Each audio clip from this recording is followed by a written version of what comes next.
Next, we'll have our public comment. We have 8 here. We'll have 2 minutes. We ask all those that will be participating in the public comment to kind of keep an eye on Miss Lorraine. She has some signs here to help give you a little warning when your time's about up. So first, we'll invite Ruth Zimmer, and then Michelle Dieninger is on deck. Is Ruth here? Okay. Michelle? Okay, how about Allison Bench? We'll just keep going down the list. And public comments can still be submitted in writing, of course. Brittany Herman? Is Brittany here? Deborah Coe? Not seeing a Deborah Coe. Rob Molman?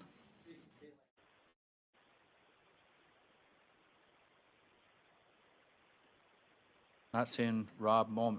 Allison Cook? Oh, a winner. Here we go. Thank you for being here today. Good morning. My name's Allison Cook, and I'm a Park City parent. I've been told that political ideologies and personal voting records of the board and broader community should not be a factor in determining policy.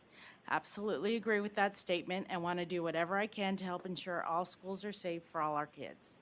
However, I would like to provide context to concerns I've mentioned before regarding the political nature of the Welcoming Schools program listed on the core guide. The issue is this. The Human Rights Campaign, parent organization of Welcoming Schools, has done some great work. We support their right to do what they do, yet it is a partisan political lobbying organization. Much of what they do is extremely one-sided. For example, a few months ago, HRC announced a $26 million war chest to vote conservatives out of office. That's a huge red flag for many in Utah. Imagine this. Many feel that gun violence is an issue in our society. Sadly, over a third of students in all grades surveyed in the SHARP survey report being somewhat or very worried about gun violence or an active shooter situation. Like the HRC, the NRA is a political lobbying organization with an educational arm. Would the USBE feel comfortable bringing in the NRA to train our teachers on gun safety and school preparedness issues? Or would you choose a different organization because the political nature of the NRA would worry and anger many constituents? I truly believe that regardless of political beliefs among USBE personnel, with few exceptions, personal ideologies are not influential in determining policy. That can't be said for the HRC. President Alfonso David has made it quite clear that he has a partisan political agenda. Here are some quotes delivered only 4 months ago from his keynote on 9/28/2019.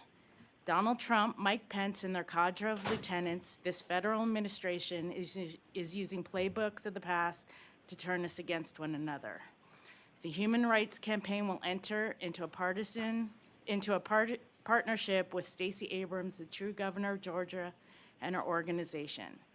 We will transform communities by using all levers of local government to drive systematic change in areas that are most needed: public safety, healthcare, housing, education, and employment. And in doing all of this work, we will engage with local activists and advocates. Welcoming Schools is the local educational lever to which Mr. David refers. Many Utahns believe HRC to be a leftist political group with an agenda clearly outlined by its president. I invite you to listen to the full speech and hear for yourselves. I support your right to be aligned, or not, with HRC's agenda, yet I hope Mr. David's keynote will provide additional clarity, punctuating my objections. To be clear, if the USBE selected a right-wing political group with a partisan agenda to implement an anti-bullying program in our schools, Can we get you to wrap up? Your time's I up. would be sympathetic. The most important issue to many constituents remains replacing a program funded and disseminated by the HRC with an efficacious, comprehensive, apolitical anti-bullying program. Thank you for your time and attention. Okay, thank you. Next, we'll have Jimmy May.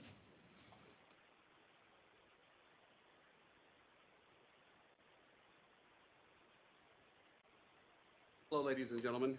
Thank you again for this opportunity. My name is Jimmy May, a parent from Park City.